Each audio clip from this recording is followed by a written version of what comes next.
Ils attendent le pape depuis des heures au pied du Conseil de l'Europe. Quand la voiture s'avance, il est déjà trop tard.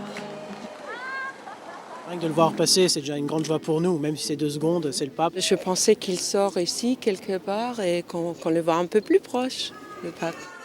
Seuls les ambassadeurs, les juristes de la Cour européenne des droits de l'homme et quelques fonctionnaires tirés au sort peuvent accéder à l'hémicycle. Les premiers mots du pape sont pour eux.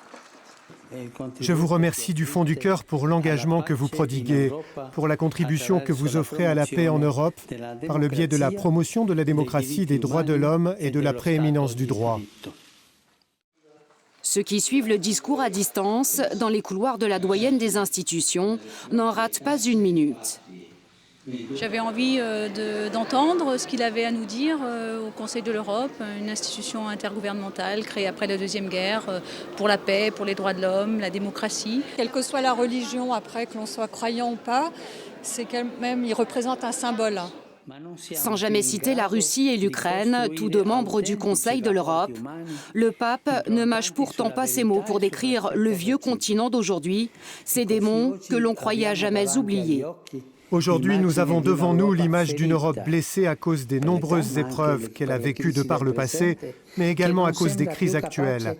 Alors nous pourrions demander à l'Europe, où est donc passée ta vigueur? Es-tu toujours à la recherche d'un idéal? Crise économique, sociale, éthique, environnementale. Le pape appelle les Européens à revenir aux fondamentaux, le rêve des pères de l'Europe ici à Strasbourg, il y a 65 ans. Ce qui était important, c'est que ce double discours au Conseil de l'Europe et au Parlement européen marque aussi un soutien aux valeurs de l'Europe, à la construction européenne et bien sûr à Strasbourg, capitale des institutions européennes. 40 minutes d'un discours général, résolument européen, avant de repartir directement à l'aéroport pour ce premier pape venu d'un autre continent.